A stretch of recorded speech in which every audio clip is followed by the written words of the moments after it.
Okay. Hi, everyone, and welcome to the webinar, Taking Lessons from Nature, How to Observe Our World. I'm Jen Hawes, Partnership Manager at Island Press, and I'm so pleased to bring you today's conversation.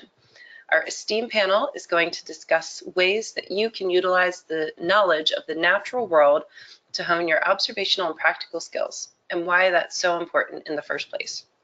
If you have questions during the presentation, please put them into the questions box on the panel on the right side of your screen of your GoToWebinar platform.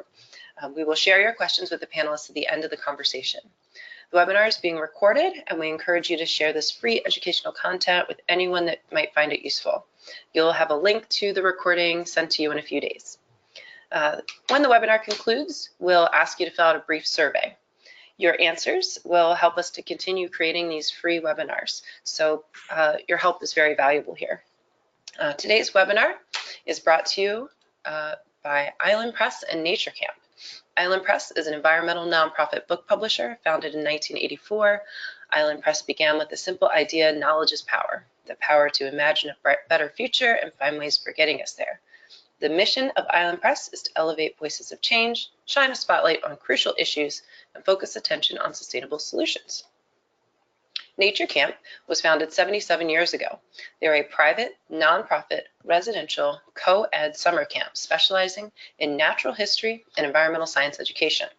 Be sure to register for our Nature Camp sweepstakes for a chance to win a trip to Nature Camp's adult session this year. Entries are due by this Friday. And I'd like to introduce to you now our panel. John Pasteur is the Professor Emeritus of Biology at the University of Minnesota Duluth, past co-chair of the Natural History section of the Ecological Society of America, and founding editor of The Scientific Naturalist, a new series in the journal Ecology. He taught animal behavior, classical reading and natural history, and biological illustration, among other courses. His research interests include the structure and function of northern ecosystems, forest-wildlife interactions, and scientific illustration. He authored the book, What Should a Clever Moose Eat? With Island Press. Erik Assadourian is a senior fellow with the Worldwatch Institute. During his 17 years with Worldwatch, Erik's directed 2 editions of Vital Signs and 5 editions of State of the World, including the 2017 edition Earth Ed, Rethinking Education on a Changing Planet. Erik designed Catan, Oil Springs, an eco-educational scenario for the popular board game, The Settlers of Catan. He's an adjunct professor of environmental studies at Goucher College. Erik spends half of each day homeschooling his son. Jason Mark is the author of Satellites in the High Country, Searching for the Wild in the Age of Man. His writings have appeared in the New York Times, The Atlantic, The Nation, and Salon, among many other publications. He is the editor-in-chief of Sierra Magazine, was a longtime editor of Earth Island Journal, and is the co-founder of San Francisco's largest urban farm. Time has called him a rebel with a cause. Jason lives with his daughter, Lily Meal, and partner Nell in Oakland, California.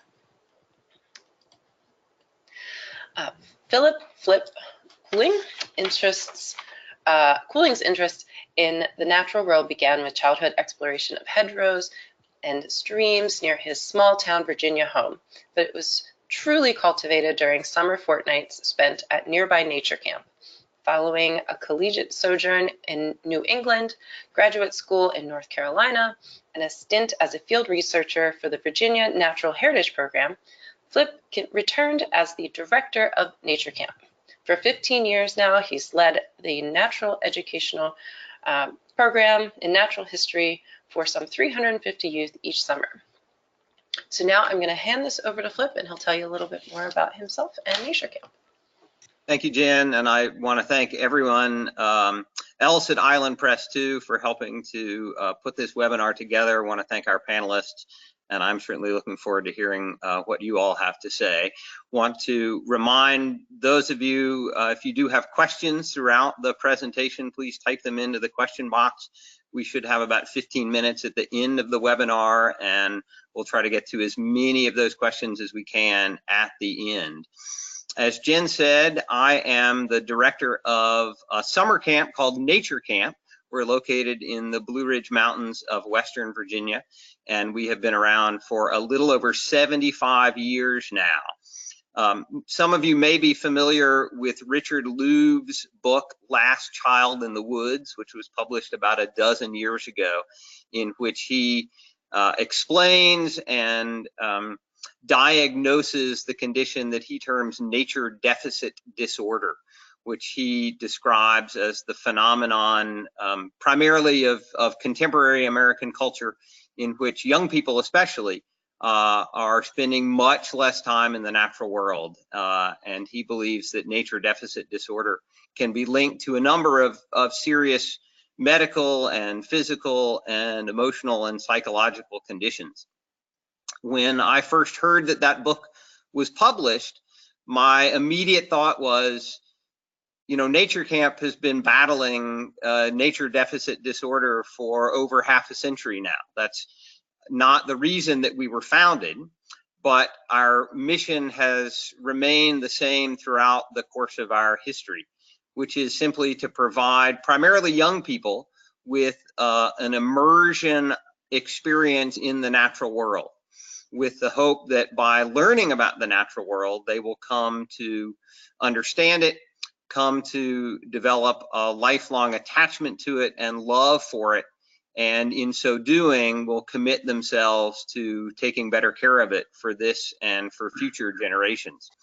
We seek to embody the statement issued by a Senegalese statesman named Baba Dioum back in 1966, who in an address to the United Nations said, "In the end, we will conserve only what we love, we will love only what we understand, and we will understand only what we are taught." And at Nature Camp, we seek to teach young people about the world around them through a program that combines study of natural history and environmental studies with an outdoor recreation program, in the hope that these young people will then return home with an interest in learning more about the environment of their own communities, pass their knowledge on to others, and commit themselves to a lifetime of environmentalism and conservation. And that's what we seek to do. As Jen mentioned in her introduction, we also have an annual 5-day session for adults that will be taking place in August of this year.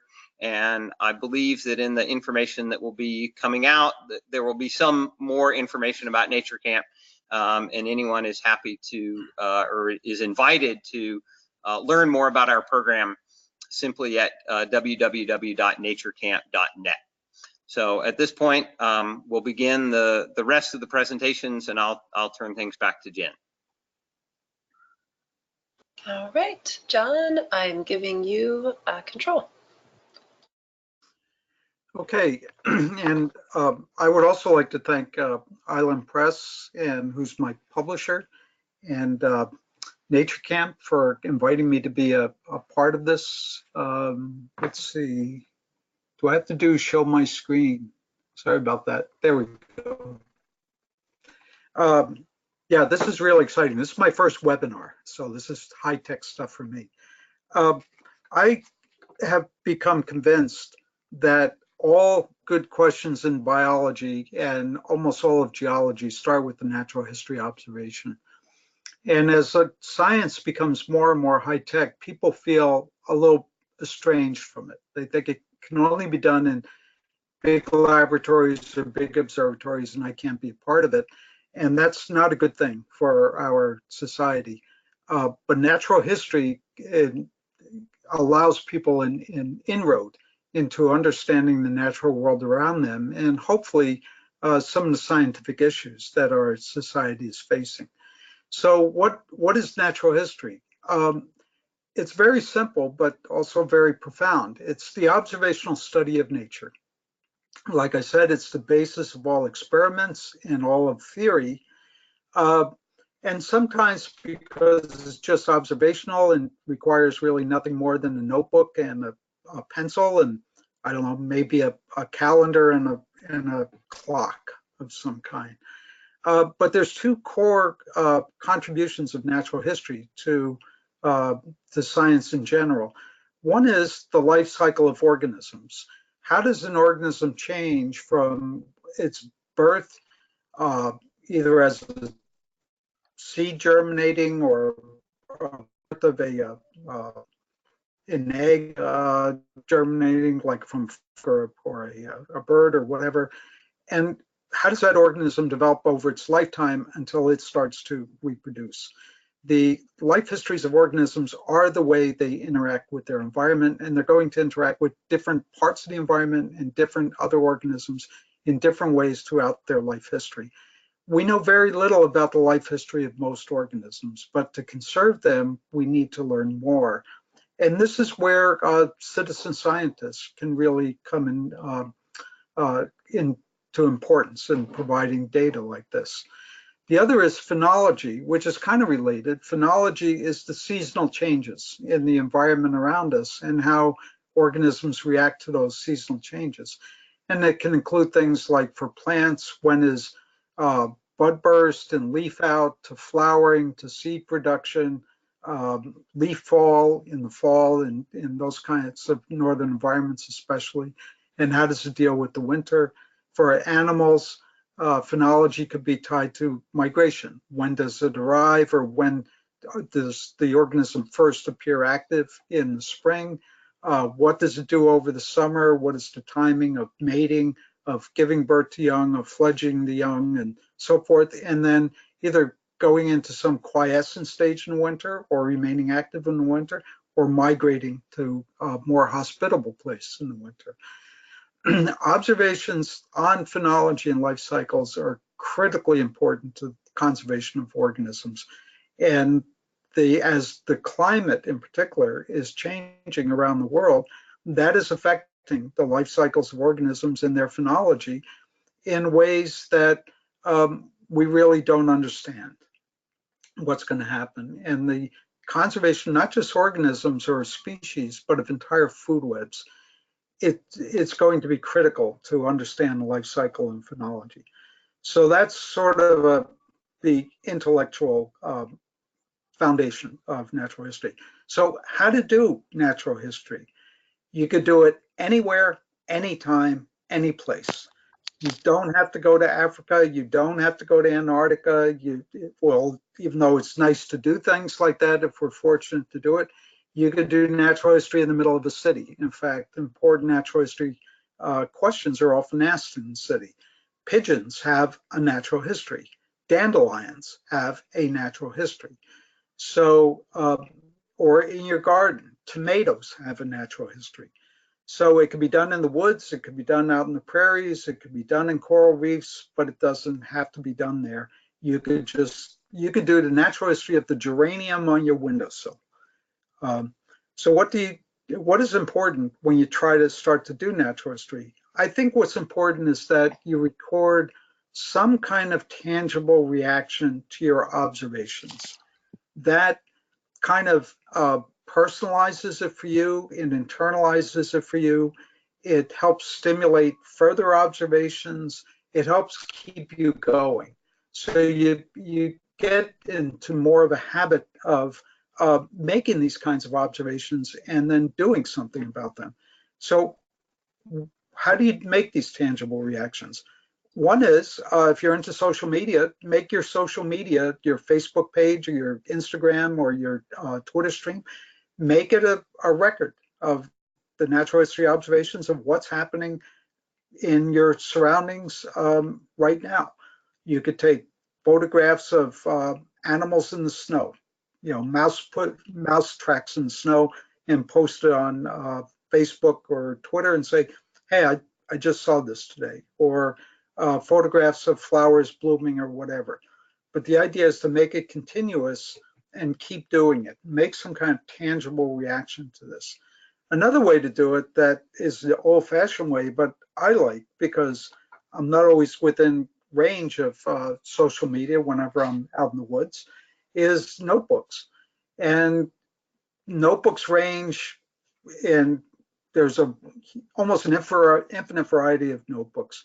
The ones I prefer, and this is only my personal preference, are these small moleskin, I think it's the way it's spelled, notebooks that fit easily in my pocket, but they're substantial enough to withstand a lot of damage in the field, and they're large enough that I can take a lot of notes in these notebooks, such as these here, some of the notebooks that I've used.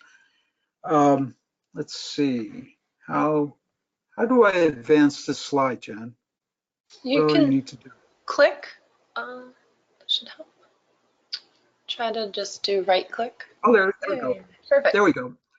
So the notes, pardon me, can be as simple as a simple observation. One time in the spring, I saw a lot of geese and swans over a number of days flying north over the pussy willows. The pussy willows were blooming. That happened to be in the first week of April 2011. So it could be just a nice, simple observation like that. What I like to do is not just make an observation about one particular organism, but try and connect it to what other organisms are doing. So this gives me, in this note, a reminder, not just the day or the time in the calendar that the geese and swans are flying, but what else is happening at that time. The pussy willows are blooming at that time. And so you could start to, over time, you see all these notes in your notebook, and you start to make connections between species and their phenology of what's happening. The notes could be more elaborate, such as this one I made near my wife's cousin's cabin. Merlin was chasing a bald eagle, and just observations on how the two species were interacting with each other. And you could see in here about halfway down the note, one important thing that I like to do in notes is to start counting. So every 5 to 10 wing beats, I'm counting the wing beats of the eagle, it did a barrel roll. So getting myself in the habit of counting things when I make these observations is an important part of my notes. And then it could become even more elaborate. This is a page from a sketchbook, and where my wife and I were in Norway. We're actually on our honeymoon in Norway, and we're doing a hike up above tree line, and there were some muskox in that area. So I started just making simple observations about the muskox in that area. Now, here's where I hesitate to put this in here, because people say, oh, gee, I can't go to Norway and see muskox and so forth and so on. But you could make the same observations about birds in your backyard. But this is becoming a little more quantitative, that different groups, I'm just counting the number of adults and calves and just writing it down. Again, counting is a very important part of my notes in getting me to sort of internalize what is happening out there and to draw me into the observations a little bit more. Drawings, I'm also an artist, and some of my drawings I make could be used in further paintings that I do. Here's some chickadees at our bird feeder. And these are not finished drawings. These are really nothing more than scribbles. Your drawings are for you alone. They don't have to be shown to anybody. You don't have to compare yourself to Michelangelo or Leonardo. Just scribble something down. So these are just chickadees at our feeder, one winter day. Here's a more finished drawing. This is a dead red oak leaf on the forest floor. And I just like the shape of it and started making a more finished drawing of it. And I may end up using this in a painting that I'm thinking about sometime in the future. But again, it's relatively simple. It doesn't include all the details that are there. A lot of places it's really nothing more than a scribble. Or here's a real scribble. And I was taken with the shape of conifer trees, like in this case, a spruce tree, and this is not a polished drawing at all. It's kind of a mess. But what I was observing is that as you go down in the crown of a spruce tree, the higher up you are, of course, those are the younger branches, that those branches are more or less symmetrical. But as you go down in the crown, the angle the branch makes with the trunk of the tree begins to fall to horizontal, 0 degrees, and even starts to fall below that. And some of the older branches fall off, and the crown becomes more asymmetrical.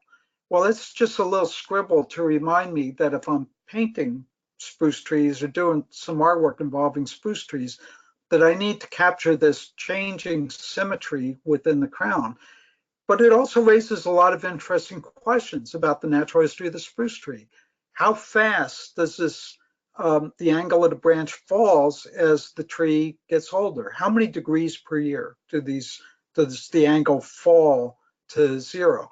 What does this do for the habitats of birds that nest in these trees or insects that nest in these trees? The canopy becomes more and more complex, and that may lead to greater diversity of other organisms in the trees. So really a simple observation like this, captured in nothing more than a rough scribble, can lead to a lot of other interesting questions that I could continue to observe over the years, or maybe design a research project on, or whatever. One of the things about, so that's the end of my slides.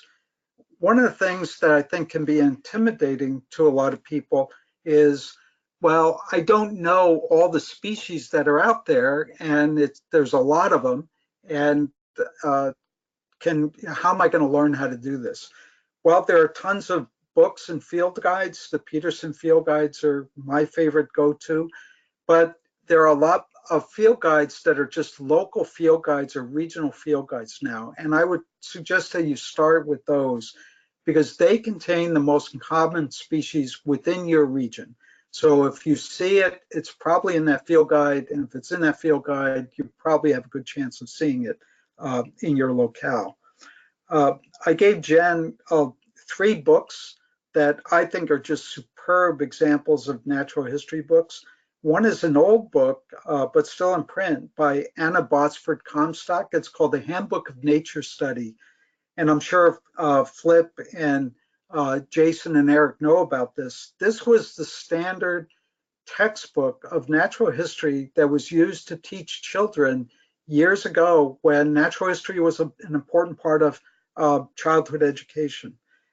Anne Swinger is a great naturalist and artist. She's written a number of books. My favorite is Beyond the Aspen Grove. And then if you want to learn more about drawing as a tool for learning, nature drawing, and how to keep a field notebook, I can recommend nothing better than Claire Walker Leslie's book, Nature Drawing, a Tool for Learning. So if you start with these 3 books, you can't go wrong, but there are many, many others.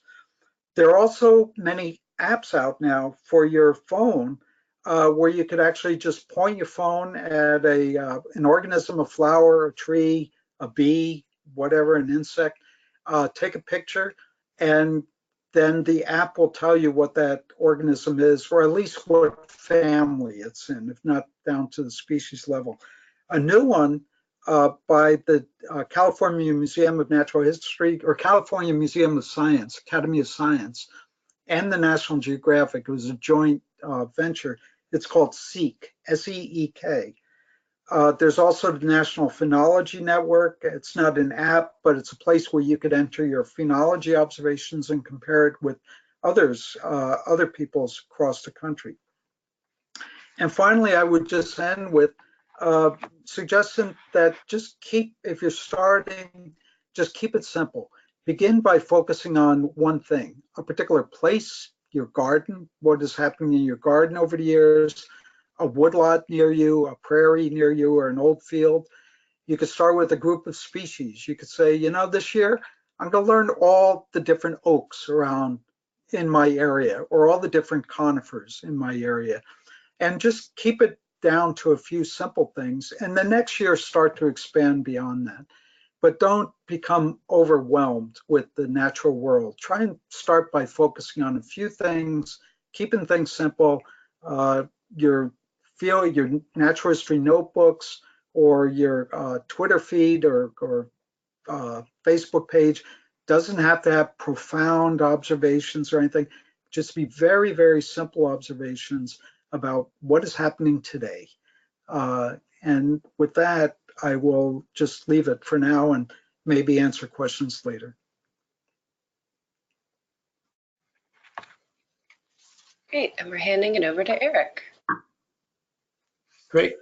Thank you, Jen, and thank you, Island, for including me today, and John for the many tips. I will be using some of those with my son as we explore the woods. First, let me apologize quickly for not having a webcam. I wish I could say it's because I'm in a dark forest grove and there's just not enough light here, but I'm just having technical difficulties. But I do want to add to John's points at a little bit of a more macro scale. I am, as Jen noted, the director of the Earth Ed project at Worldwatch, and we really focused on what education needs to look like moving forward in a world that's changing rapidly and where there is a sustainability crisis that needs to be addressed. So let me start first with a quote that I feel is a good place to ground this conversation, and that is by climate scientist Will Steffen, where he said, "History has shown that civilizations have risen, stuck to their core values, and then collapsed because they didn't change." That's where we are today. What are our core values? I would argue at the societal level, we are now obsessed with the continuation of growth, the greatness of growth. At the individual level, there is a continuing joy of consumerism, and much of this we absorb growing up through the media, through our parents role modeling, through our teachers, through our classmates. We very rarely now have a core value that is connected to nature, that we don't understand anymore that nature, or the earth, is a living entity that we utterly and entirely depend on and that we are part of. So that is what has to be reintegrated in all levels of education, at the adult level, at the youth level, in nature camps, in school. And we also have to add a whole new level of education in, which is education for resilience. Basically, how do we survive the coming transition that we have locked ourselves into? Both of those elements are both are neglected in schooling today, and where those overlap, where we can actually cultivate education for sustainability and for resilience, that is what we call Earth Ed. And I'm going to very briefly just talk about it in the kind of the macro sense, and then really narrow in on earth dependence, which I think is what's relevant for today's conversation. But ultimately, there are core principles in earth education that we need to become sustainability leaders and to get through the challenges ahead. Earth dependence, which I'll talk about in a second. Interdependence, which means, how do we relate to each other? How do we get along, especially in a time where resources are going to be more scarce and there's more of us. And that really revolves around social emotional learning, character and moral education. But we also need creativity and deeper learning being the ability to learn how to learn in novel situations. We're going to need these again because we have crises that we've never dealt with as a species before, and we're going to have to figure them out, ideally in ways that are restorative to the earth and to communities after many years of tearing apart the fabric of a healthy earth system. Life skills are also essential. The beauty and terror of the consumer era has been that we've no longer need to do simple things for ourselves, like cooking, like gardening, and all these things. And unfortunately, that's disconnected us further from the earth. It's also caused many, many health issues like obesity and heart disease and all these other things. So finding ways to reintegrate life skills will both be good for us from a sustainability perspective, but also a resilience perspective. And finally, at the pinnacle, where all of these kind of coalesce, is this earth-centric leadership. Leadership driven by projects, driven by these other elements of the pyramid that bring us towards a more sustainable future, whether through activism, civil service, political engagement, or what have you. And I mean, just to point to one really amazing example is the climate strike movement that students are driving, not even being pushed to do, just kind of organically pursuing on their own. So that's kind of a really great example of that, which can be nurtured further in schooling. But let me talk about that foundation, this earth dependence. I think Flip, his remarks make it very clear that Nature Camp draws a real opportunity there. I would say that we need it to be embedded in everyday schooling, though not just a summer opportunity, but from day one of school, children should be learning how dependent they are on the earth and building a relationship with it. I think the most exciting example that I've come across is the forest kindergarten or forest preschool movement. In most countries, it's minimally in existence, including the United States, but it is pretty embedded in some societies, especially in Germany and Scandinavia. 10% of all Danish children spend their first year in school, out of school, meaning out in the woods and playing.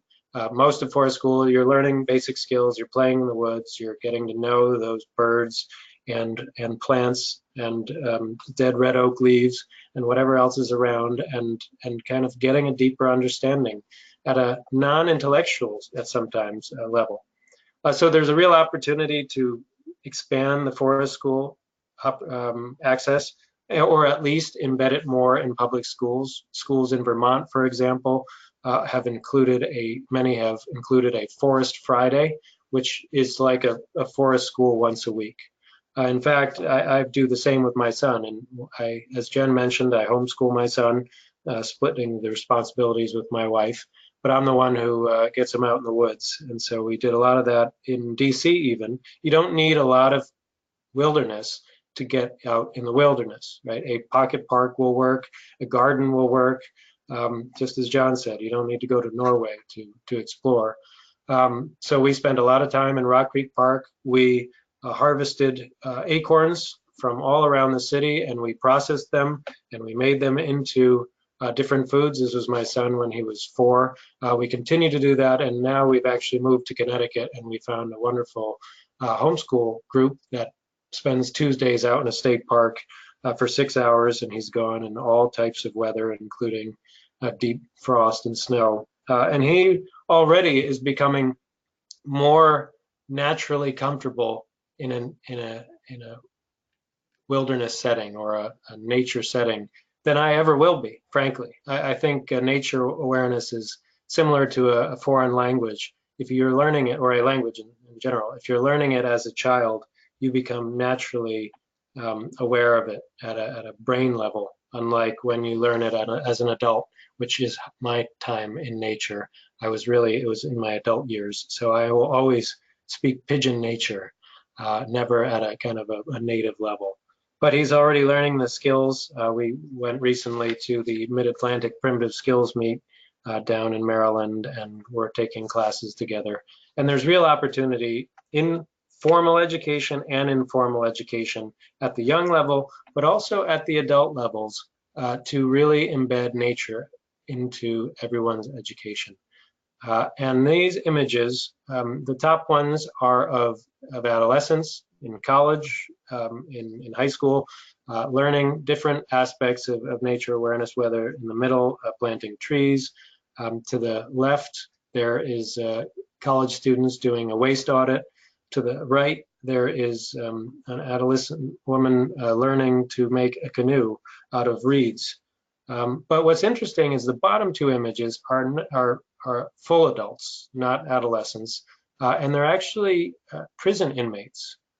This is from an article in Earth Ed on the Sustainability in Prisons project, where the authors argue, and convincingly in my mind, that prisons have a real opportunity to provide a sustainability education and to train new sustainability leaders in often underserved communities, where they can actually not just learn something and get a new interest out of it, but become renowned experts in it.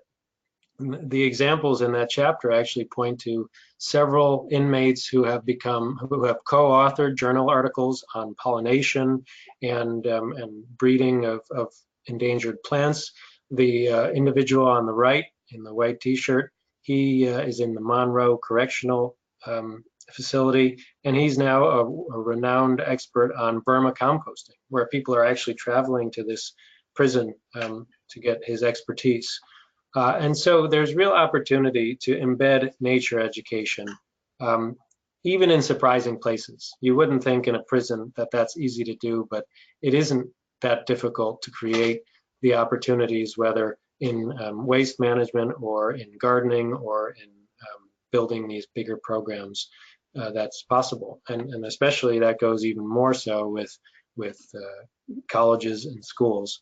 But without embedding nature education, without adding these opportunities, there is no way that we will have that understanding that we are dependent on the planet for everything, and we will continue to unfortunately go down the route that Will Steffen predicts, which is stick to those old root core values that are that brought us climate change, instead of bringing us towards a balanced and healthy relationship with Earth.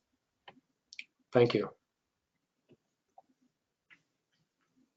Great. I'm going to hand it over to Jason Mark now.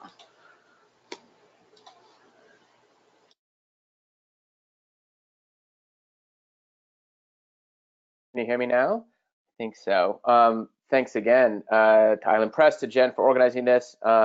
Thanks so much to John and Eric for sharing your wisdom there. And thanks to all of you for joining. I do want to acknowledge before I go any further that we have we've got an all-male panel today. So it does mean that we're sort of offering a little bit, as you will, of the male gaze, and that there may be other perspectives, other ways of seeing nature, wild nature or cultivated nature that we're not hitting on today. But be that as may, this is who we've got. And so I'm going to share some thoughts from my personal experience about learning to look and finding ways. Uh-oh. You seeing that, everybody? Mm-hmm. Yep. Great. Just some scattered field notes from my experience as a farmer, an urban gardener, a backpacker, and an amateur naturalist about the importance and the values of looking more closely at nature. I think this is a shot of me that my partner took. I think we're birding here on Lopez Island, which is one of the San Juan Islands in the Salish Sea in the Pacific Northwest. I think I was looking at some brants there. But I came to develop a passion for wild nature and for looking more closely at the world around us, essentially through the portal of horticulture. Didn't come really through the portal of wild nature or uncultivated spaces, but through the experience now going on 15 years of being, I guess what you'd say is something of a gentleman farmer, a part-time urban farmer here in San Francisco. So I co-founded about 15 years ago San Francisco's largest urban farm. This is Alamany Farm, where we grow about 25,000 pounds of organic fruits and vegetables every year, distribute them for free to communities throughout San Francisco, and then also offer a lot of trainings in sustainable agriculture and horticulture, as well as do some work around wild plants, native plants, and their cultivation and stewardship. I've always thought that, and I think it's true, that to be a good farmer demands, first of all, a very close attention, right? An attention to what the plants that one is cultivating, what they are doing, how they are responding to the seasons, to the cultural requirements you might be doing. And if you look really closely at a farmer or a gardener in their space, again, and I think this is true whether you're a farmer in the industrialized system, engage in kind of the monocrops of corn and soy, or if you're doing sort of small scale organic bio-intensive agriculture. But if you look at a farmer or a gardener in his or her space, what you'll notice is that a good farmer is always kind of walking with their head turned to the side. Like they are noticing every single tiny characteristic of the plants that they are growing. Their attention is singularly focused on the plants, on the soils, on the weather. And so I think even just to have a small backyard garden, even if it's in an urban space, it could be a couple planter boxes full of herbs. In a suburban space, it could be a thriving backyard full of tomato plants. It could even just be a single crop or two in a wine barrel. But to be engaged in the act of horticulture demands that we become, I think by necessity, a phenologist and a botanist and a soil scientist and a hydrologist and an entomologist. Not again at some sort of PhD level, as John was saying, don't be too intimidated by this stuff. It doesn't mean you need to really be a soil scientist, but you need to learn the basics of soil.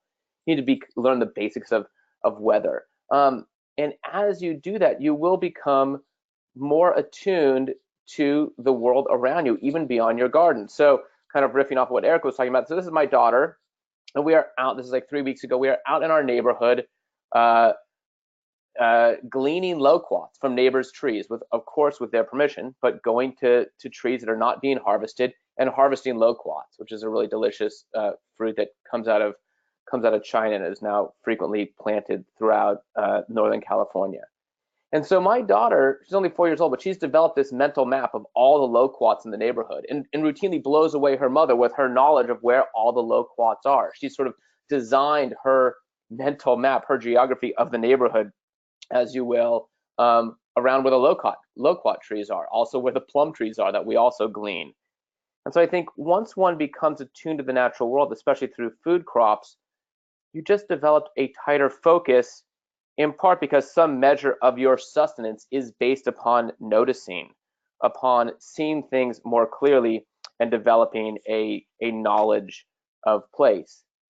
Hopefully at best this becomes, deepens into a kind of a curiosity. Here are some people at Alameda Farm checking out our compost and all of the life that's there in the soil. Perhaps that curiosity will even translate to awareness. Here's a class that we're teaching on winter tree pruning in California. You can see a full house there, people who want to come out, learn more about how to prune their own trees. Perhaps this awareness translates then into kind of a knowledge about, wow, we've kind of been, as Erik was saying, divorced from life systems for so long that we'll have people come out to the farm and they are blown away by the simple acts, say, of using a pitchfork or a machete or of working with animal manures, and sort of a recovering, as you will, of knowledge. And hopefully perhaps this even translates into a kind of reverence as we become more attuned to the natural world. Here's a bird nest that we found in the orchard last winter. I think the garden can do all those things, but I also think there are other ways and other places of noticing. I think the garden is essential in many ways because it's the kind of cultivated nature that most of us live most closely with. At the same time, I think it's insufficient, and that if the garden illustrates our dependence on natural systems, to really engage often in the full community of life requires going to places that are more wild. This is what I'd call the deep wilderness. This is actually the far south of Chilean Patagonia. And I think then to enter into places where people are visitors who do not remain forces us into an even more profound, often, kind of listening. I think one still needs to exercise the same skills when you go into wild places, those same skills of noticing, of being a phenologist or a hydrologist, or in this case, a meteorologist. The stakes are a little bit higher, right? If you are far away and beyond roads. This is a photo from when I was surprised, and probably should have been surprised, got surprised by 4 or 5 inches of snow on a early fall backpacking trip in the Sierra Nevada. Again, it's still meteorology, but it's meteorology at slightly higher stakes, say, than you might be exercising in your garden. It's still zoology, as you still might be doing in the garden, but again, with higher stakes. This is a close encounter I had with a puma, with a mountain lion, again there in Chilean Patagonia. And so one then needs to also be attuned to signs that otherwise you might step over. You know, here's some bear scat in the Sierra Nevada mountains. That's in the Carson Iceberg Wilderness, I think last summer. And noticing more closely all of the signs, again, that are sort of scattered liberally around the landscape, but that it's so easy to lose sight of. I think it, again, is still in the wild striving to be a botanist, but of course learning the trees in a way just for their own sake. As Erik was saying, yes, many trees of course do produce acorns or other seeds or nuts. Of course, you know, there are pine nuts that one can eat, but in a way the relationship translates from one that might be transactional in the garden to one that's just based out of respect. I've always thought that it's important to know the names of the trees and the plants, the shrubs and the wildflowers in the forest, really out of basic courtesy, for the same reason that you would learn the names of human relations that you come into contact with, new acquaintances, new colleagues, new friends. If I'm going to sleep and spend a few nights under the branches of this pair of magnificent western junipers, the very least I can do is learn their names. And so I think in a way it does get back to, and as John was saying, don't be intimidated by this stuff. Like, can you start small? Buy the Audubon field guides, the Peterson field guides, the Sibley Guide to Birds, and just start to pay attention to what's around. This is a photo just last weekend. My family and I were camping in the Sierra Nevada hills, and this is some giant sequoia trees, which kind of gets into what I think I'll leave you with one final pro tip around naturalist observation, which is, when in doubt, look up.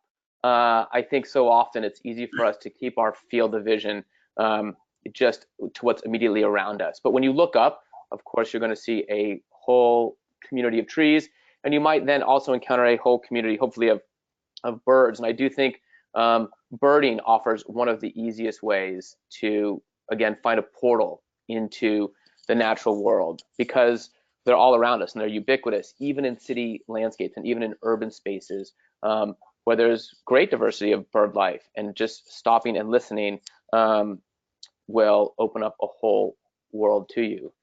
And so I guess in short, what I've been trying to say is that just put your attention wherever you are.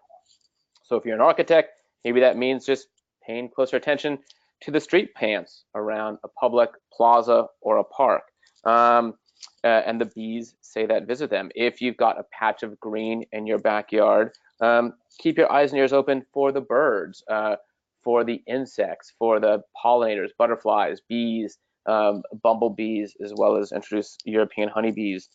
And if you go farther afield, keep your eye out for scat, because that's probably going to be the way that you're going to most often see and encounter animals. But in any case, whether it again is in the garden, that top left photo is a bouquet made from flowers at Alamany Farm, or in the wilderness, wildflowers that are meant just to be there for their own sake alone, try to focus your attention. And I'm sure that in the course of exercising that attention, you'll be rewarded with all kinds of marvels.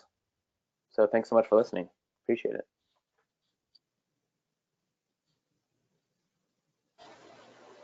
Great.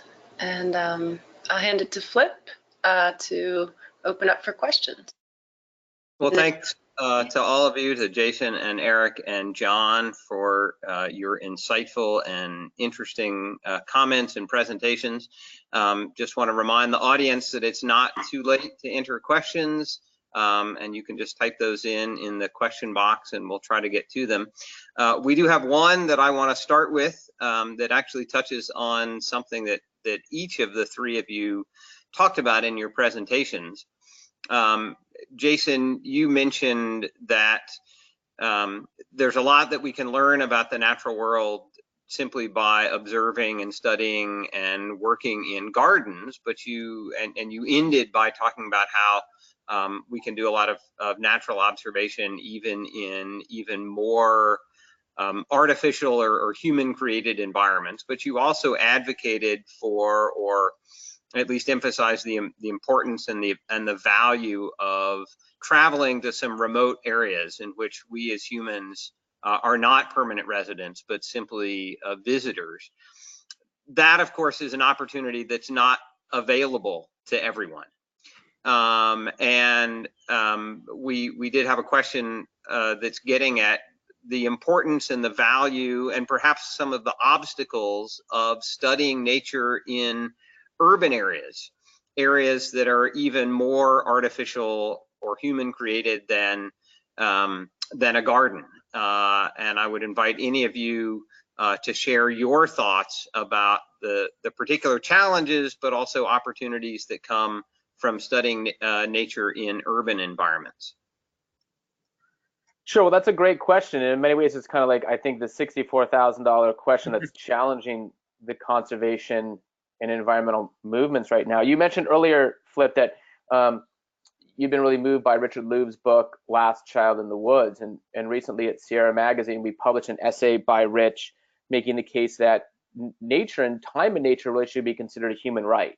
Right? We know now from public health studies and other epidemiological studies that our well-being is so connected to being just in open, outdoor, more or less green spaces. And so how do we make sure, if that's true, if we know that our physical and psychological well-being is connected to the opportunity to be in natural spaces, how do we make sure that that right is equally universal as, say, the right to clean water or the right to clean air?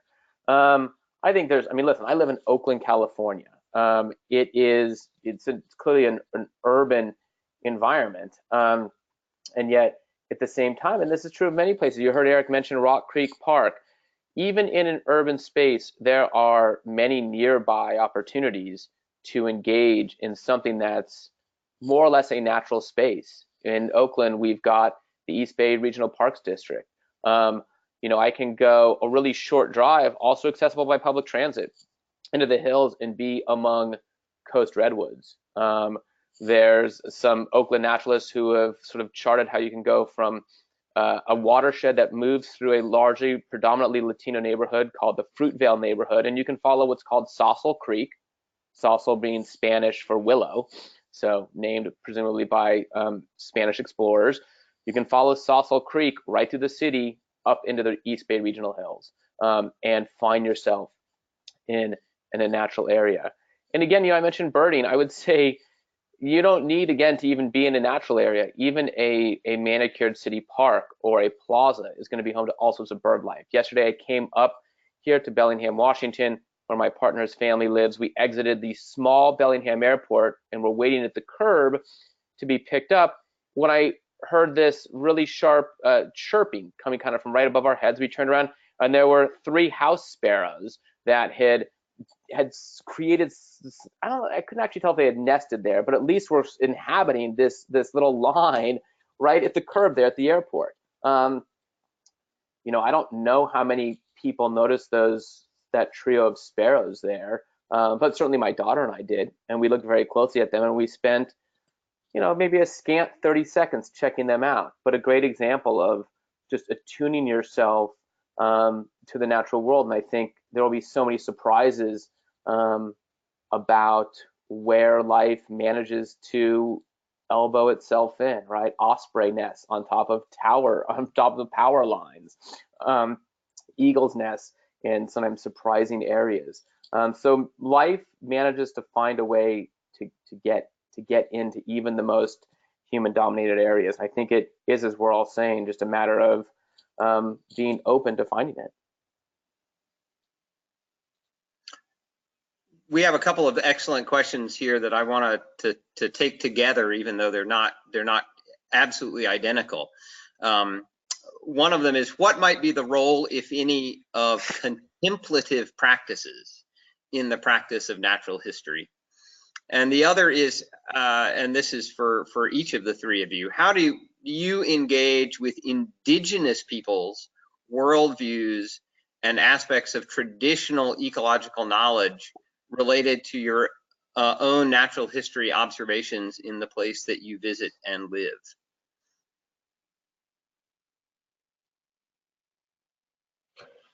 I can start if that works. Thank you. I'll cover the second one. I think especially because there was a really powerful chapter in Earth Ed on indigeneity and indigenous education by Melissa Nelson, who is a Native American and researcher.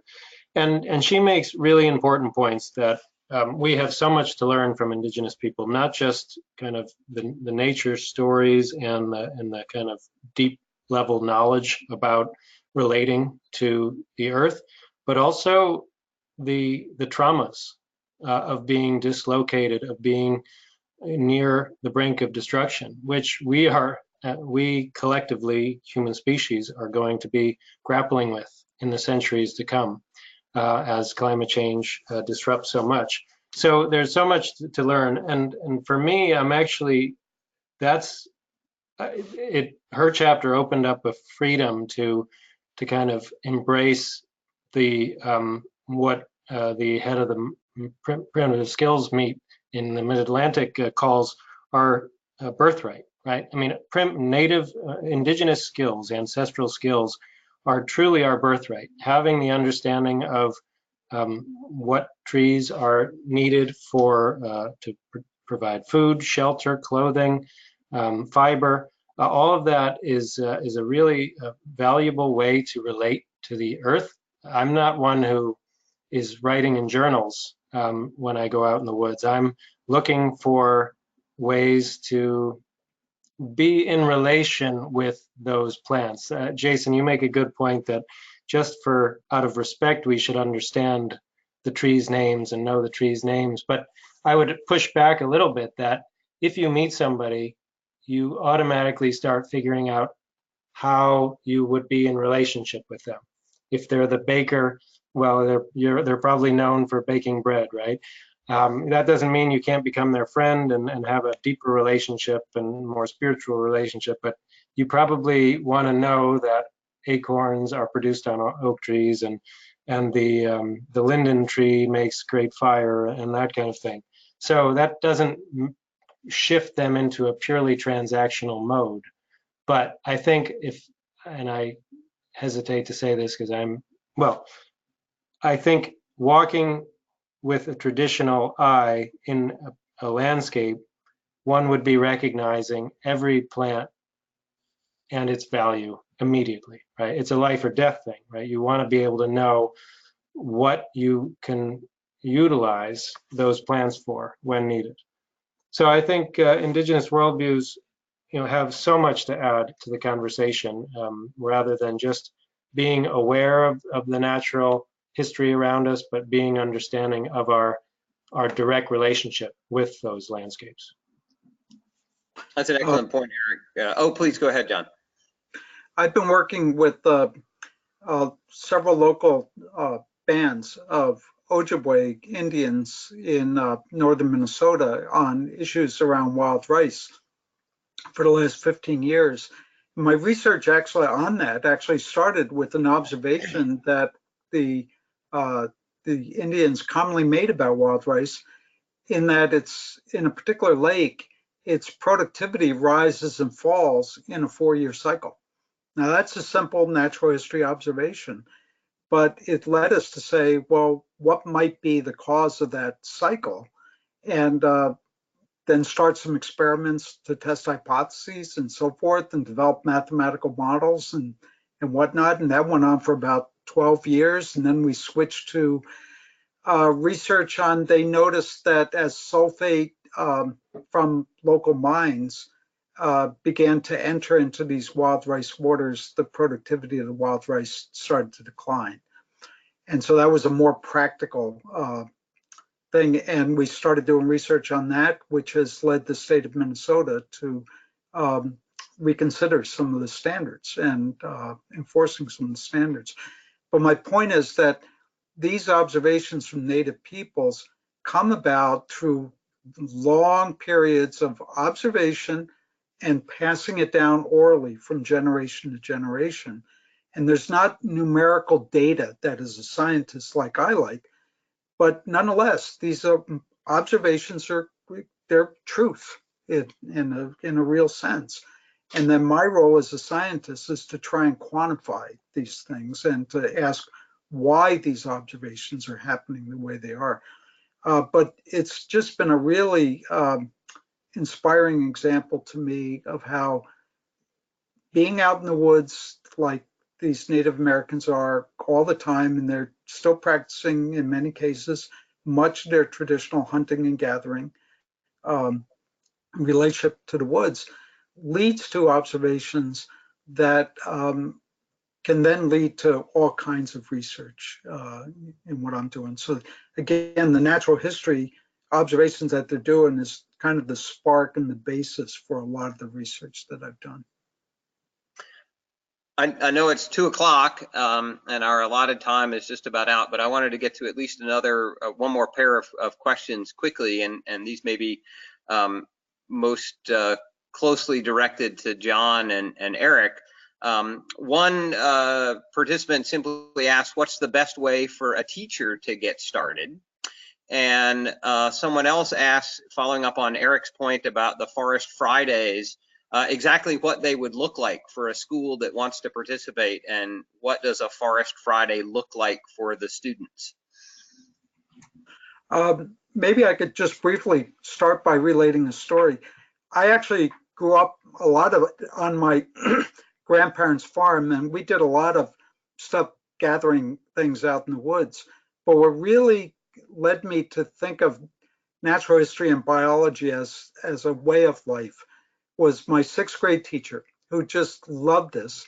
And there was a forest behind our school, and every grading period or marking period, we went out in the forest and did something. So in the fall, we collected leaves as they fell from the trees, and we made a leaf collection in a book and learned how to identify trees from the leaves.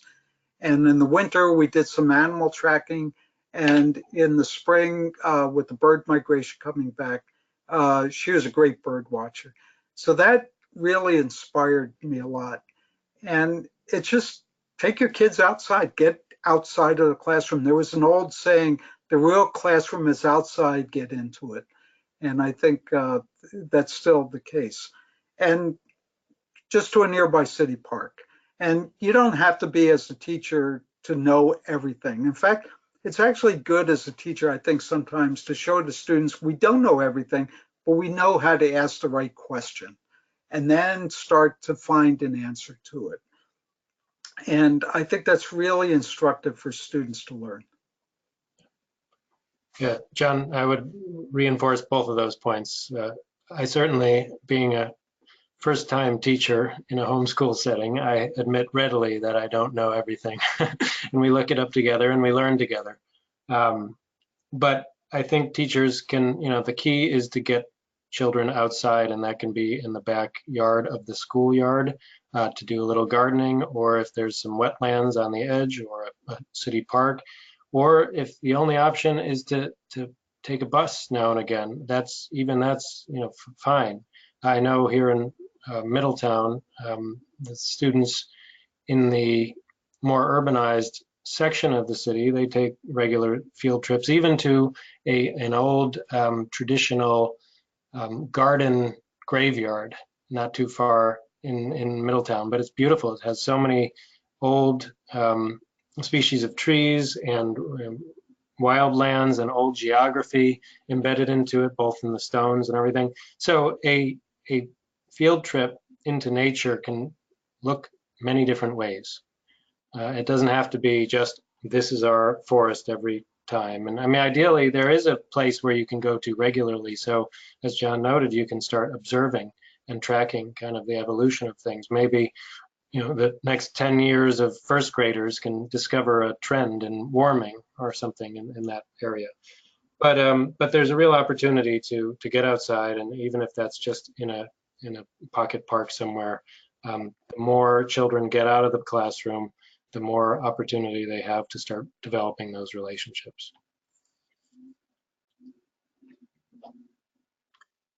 Well, Jen, I don't know how much more time we have to go on. I know it's a few minutes after 2 now.